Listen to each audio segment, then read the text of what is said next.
Olá pessoal, bem-vindos a mais uma aula de Química e na aula de hoje a gente vai começar a falar sobre ligações químicas.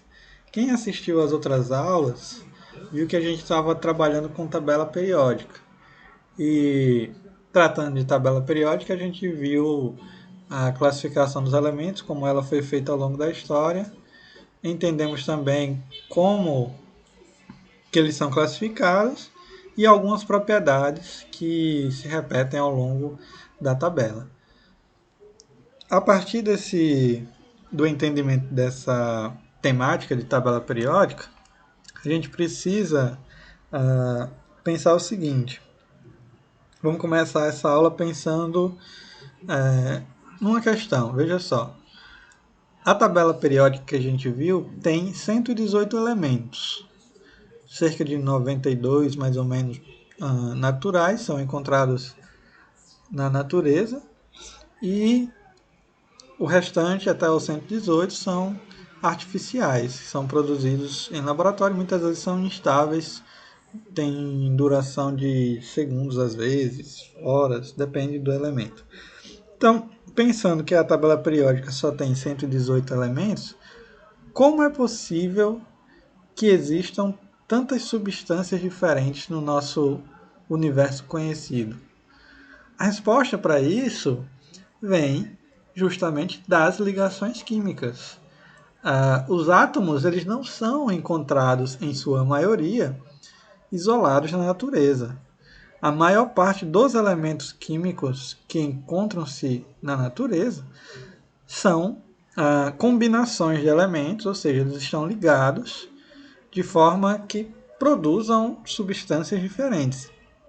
E como nós temos 118 elementos, nós temos uma probabilidade de formação de substâncias muito grande, porque nós podemos ter substâncias orgânicas, substâncias inorgânicas, geradas por diferentes tipos de ligações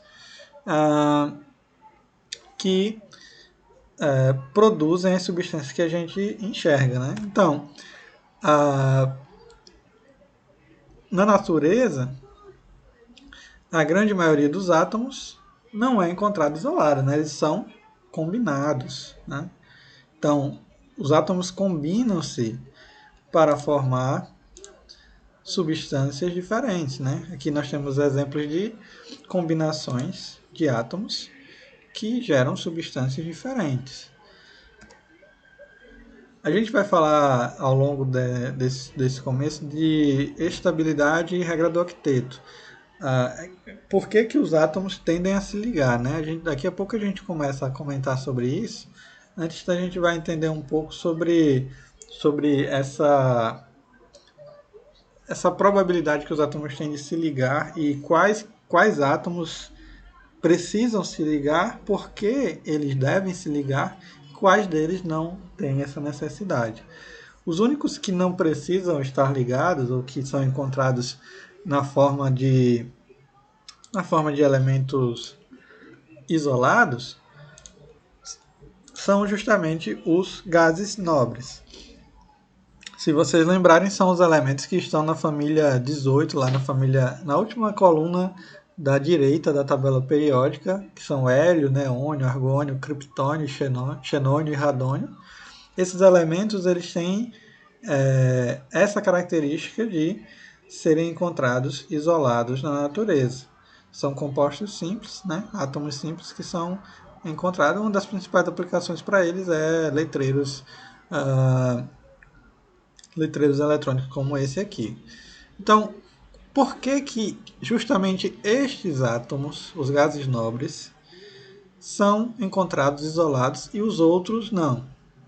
Para a gente entender por que isso acontece, vamos tratar primeiro de um conceito extremamente importante e antigo na química, que é a valência.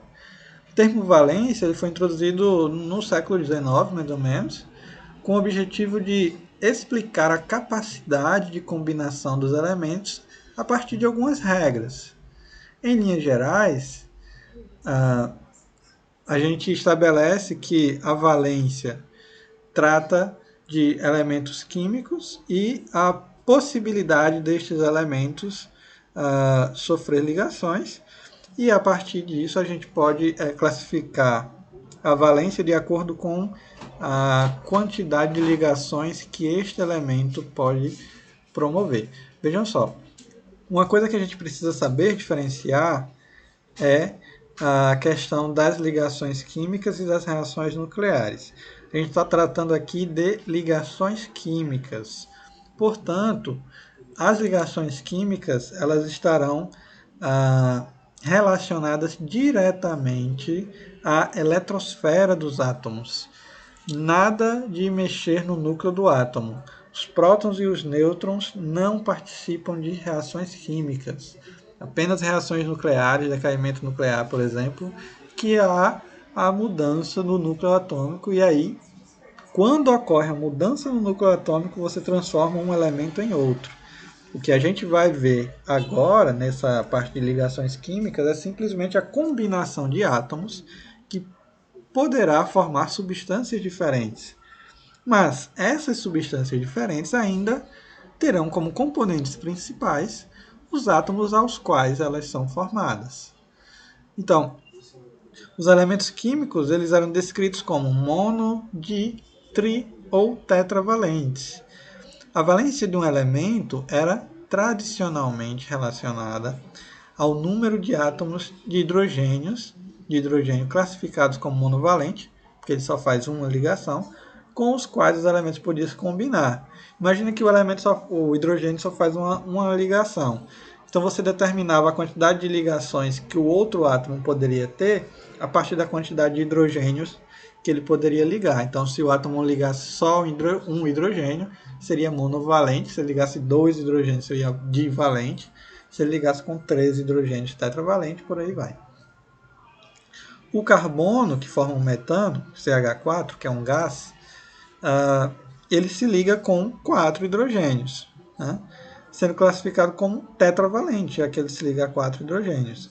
Já o oxigênio, que forma a água, ele se liga a 2 hidrogênios, portanto ele é divalente, certo? Então, como a gente estava tratando de tipos de ligação, a gente precisa entender quais são essas ligações e como que a gente pode diferenciar um tipo de ligação de outra. A gente vai estudar durante esse conteúdo de ligações químicas basicamente 3 formas das quais os átomos podem se ligar, que são as ligações iônicas, né? As substâncias elas podem ser iônicas, moleculares ou metálicas. Então nós temos as ligações iônicas, ligações moleculares, ligações metálicas. Rapidamente, as ligações iônicas são aquelas que formam íons. As ligações moleculares são formadas por íons aqui. As ligações moleculares são as que formam moléculas, como a água, por exemplo, as moléculas orgânicas. E as ligações metálicas são as ligações que ocorrem, obviamente, entre os metais. Então, tratando de substâncias, né, se a gente observar aqui nessa tabela, eu tenho aqui as propriedades específicas da substância. Então, eu tenho aqui a substância, né, o nome dela, o símbolo na tabela periódica, ou a fórmula de acordo com se é uma substância pura, se é uma substância simples ou composta.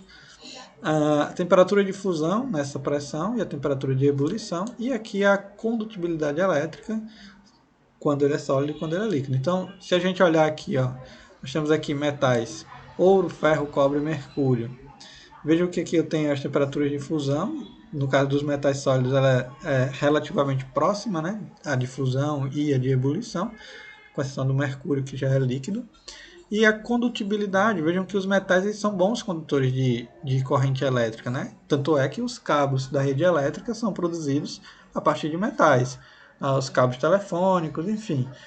Tudo que você precisa que haja condução elétrica, em sua maior parte, é promovido a partir de metais, né? Nós, obviamente, temos os semicondutores que aí são dispositivos para eletrônicos. Aí já é um caso diferente, né? Nós podemos ter grafeno e tudo mais, mas para a condução de corrente elétrica em larga escala, como que a gente tem, os melhores são os metais, dessa forma. Aqui nós temos substâncias iônicas, veja, nós temos aqui cloreto de sódio, que é o sal de cozinha, cloreto de cálcio, que é também um tipo de sal. Veja que a temperatura de fusão, ou seja, eles derretem, eles passam do sólido para o líquido a uma temperatura relativamente alta, né, 800 graus, e evaporam também na temperatura alta. Com relação à condutibilidade elétrica, vejam que aqui eu tenho sólido e aqui eu tenho líquido. No estado sólido, eles não são bons condutores, né? Se a gente pegar uma porção de sal e colocar lá dois fios elétricos, não vai conduzir eletricidade, né? Tem uma explicação para isso, a gente vai ver depois, mas basicamente é por conta da estabilidade que a estrutura iônica apresenta, né? Você não tem os íons, eles não estão, digamos que, dispersos pelo sal, eles estão presos em um retículo cristalino, de certo modo. Entretanto, quando você tem a fusão, né, eles, no estado líquido, eles são bons condutores. O cloreto de sódio, ele é um bom condutor de corrente elétrica quando ele é líquido. O sal líquido, ele é bom condutor. Da mesma forma aqui, ó, o fluoreto de potássio tem as mesmas características. Aqui nós temos a sacarose, que aqui já é uma molécula, veja. Aqui ela não é um bom condutor de corrente elétrica, as moléculas no geral não conduzem bem a corrente elétrica, né? A água também não é um bom condutor de corrente elétrica. Aí vocês devem estar pensando, ora, eu já vi em filme, já vi na TV, já vi em vários lugares que se a gente tiver um cabo elétrico na água e a gente pisar, a gente vai tomar choque. Sim, vai tomar choque. Qual a explicação então? Por que aqui está dizendo que a água é um mau condutor de corrente elétrica? Veja só, aqui eu estou tratando da água pura, H2O, apenas H2O. A água pura não conduz eletricidade.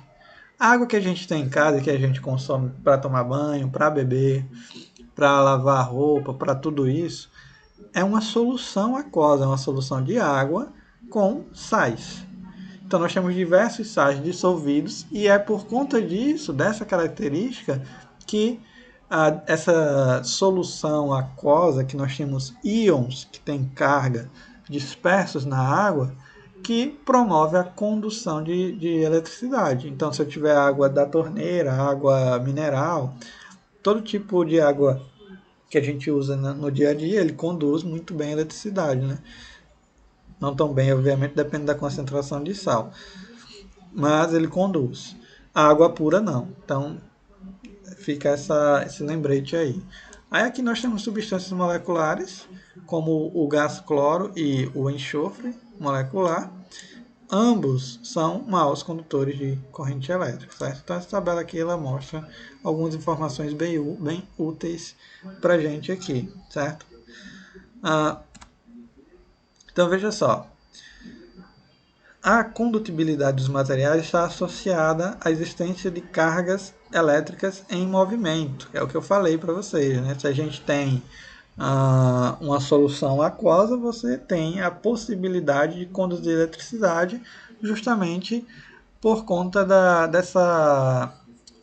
desse movimento de carga, né? dessa existência de movimento de carga.